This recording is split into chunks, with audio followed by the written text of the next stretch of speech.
দেশে নেই, তার নেতারাও নেই।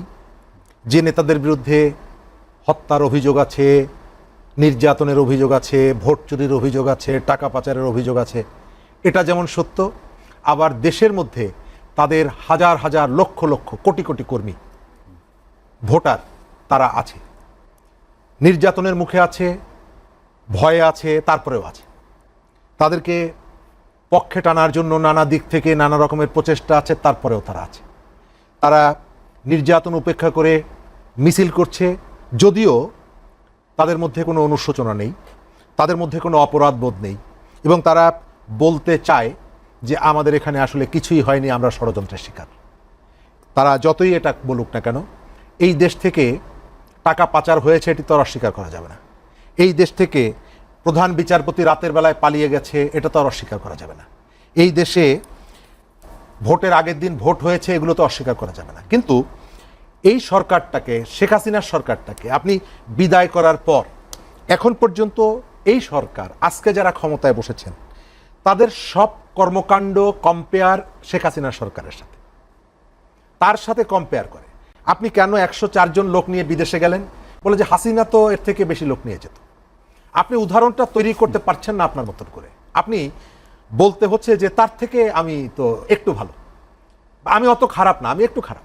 আজকে ক্রিকেট বোর্ডের নির্বাচন হচ্ছে, শেখ হাসিনার সময় রাষ্ট্রীয় ক্ষমতা ব্যবহার করে তারা মানুষের ভোটাধিকার কেড়ে নিয়েছিল, এবং তাদের অনুসারীরা বিভিন্ন জায়গায়, আপনি সেটি জাতীয় প্রেস ক্লাব বলেন, আপনি বিএমএ বলেন, পেশাজীবী যে জায়গাগুলোতে, সেই জায়গাগুলোতে তারা মনে করতো যে যেহেতু আমরা রাষ্ট্রীয় ক্ষমতা আছি, ভোট টোটের দরকার হয় না, সুতরাং এইখানে বাবা কেন ভোটের দরকার হবে?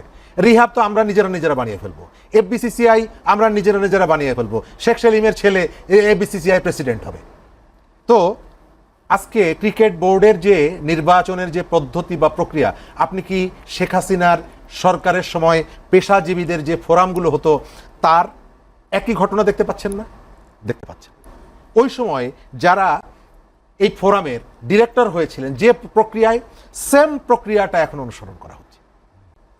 সরকারের চালাকি আজকে আস্তে আস্তে মনে পড়লো, জুলাই জাদুঘর, গণভবনকে জাদুঘর বানানো হবে, এই সিদ্ধান্তটা সরকার 1 বছর আগে নিয়েছে। কিন্তু এবার জুলাইয়ের ঠিক 1 মাস আগে সরকার বলল যে সময় কম, আমাদের প্রস্তুতি নিতে একটু দেরি হয়েছে, সুতরাং আমরা তাড়াতাড়ি এটিকে উদ্বোধন করব। আমরা কোনো ধরনের বিডিং সিস্টেমে আমরা যাব না, কন্ট্রাক্টরির যে প্রসিডিউর মেনটেন করতে হয় ঠিকাদারদের, এই প্রসিডিউরের মধ্যে আমরা যাব না। 2টো প্রতিষ্ঠানকে আমরা দায়িত্ব দিলাম, 111 কোটি টাকার কাজ দিব। 2টো প্রতিষ্ঠানকে হায়ার অ্যান্ড ফায়ার পলিসিতে তাদেরকে ডেকে এনে 111 কোটি টাকার কাজ দেওয়া হলো, কোনো ধরনের কম্পিটিশন ছাড়া। এই টাকা ডক্টর ইউনূসের টাকা না, এই টাকা আসিফ নজরুলের টাকা না, এই টাকা উপদেষ্টাদের কারো টাকা না, এই টাকা পাবলিকের ট্যাক্সের টাকা। 111 কোটি টাকা 2টো প্রতিষ্ঠানকে দিল। দেওয়ার পরে তার 15 দিন পরে বলল যে যেহেতু সময় কম, আমরা এই মুহূর্তে উদ্বোধন করতে পারছি না, আমরা এটি পরে উদ্বোধন করব।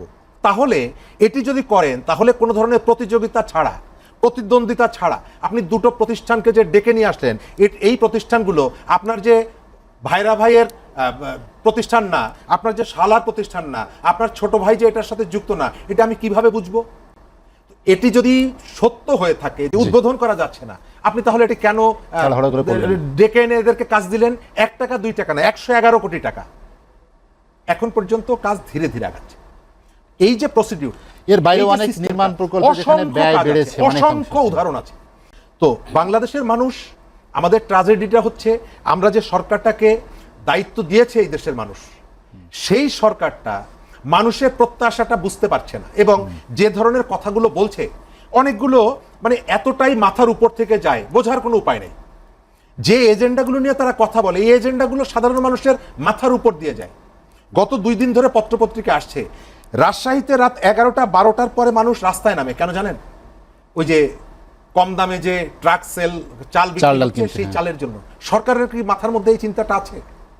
বাংলাদেশের কয়েক হাজার মানুষ গত 3 দিন আগে কাউরান বাজার অবরোধ করেছিল, তারা মালয়েশিয়া যেতে চায়, তারা যেতে পারছে না। ডক্টর ইউনূসের দায়িত্ব গ্রহণ করার পর সবার আগে তার সাথে দেখা করতে এসেছিলেন মালয়েশিয়ার উপপ্রধানমন্ত্রী, এবং বলে গিয়েছিলেন যে ম্যান পাওয়ার ইস্যুতে এবং বাংলাদেশের সরকারের সহযোগিতায় আমরা সব ধরনের কাজগুলো করব, সহযোগিতা করব।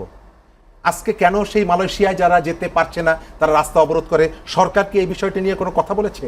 না। তার অর্থ হচ্ছে যে সরকারের যে আলোচনাগুলো আমি দেখলাম, তার ইন্টারভিউ দেখলাম, বাইরের যে বিষয়গুলোকে হাইলাইট করা হচ্ছে, ডক্টর ইউনূসের প্রতি সারা বিশ্বের সমর্থন, তো লিস্ট দেখলাম আজারবাইজানের সাবেক শ্রমমন্ত্রী, সাবেক, তারপরে অমুক জায়গার যাদের লাটভিয়ার সাবেক প্রধানমন্ত্রী, যাদের দেশের নাম বাংলাদেশের 85-86% মানুষ নামই শোনে নাই, কিন্তু আমাদের মিডিয়া যেহেতু কর্তার ইচ্ছায় কর্মটা করতে হয়, তারা একটা চাপের মুখে আছে। আপনি এই যে নৈরাজ্যটা দেখেন, গত কয়েকদিন আগেও বলা হলো যে আমরা এই ধরনের নৈরাজ্য চালাতে দিব না। আজকেও লক্ষ্মীপুরের সাবেক এমপি নুরুদ্দিন, তার বাড়িতে কাঠামোটা শুধু আছে,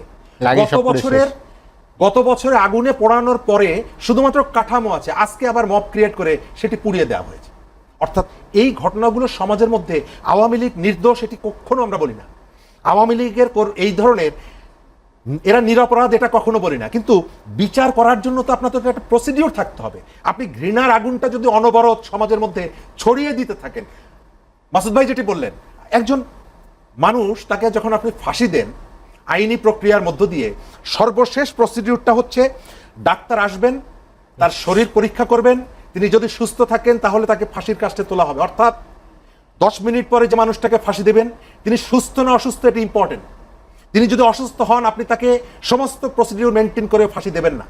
আর একজন অসুস্থ মানুষ, তিনি আওয়ামী লীগ হন, তিনি বিএনপি হন, বিএনপির সাথে আওয়ামী লীগ এই কাজগুলো করেছে, এম কে আনোয়ারকে কাঁধে তুলে আদালতে হাজির করেছে, কিন্তু আমরা পরিবর্তনটা তো এনেছিলাম, আপনার আচরণের পরিবর্তন হবে, বিচার আপনি করেন।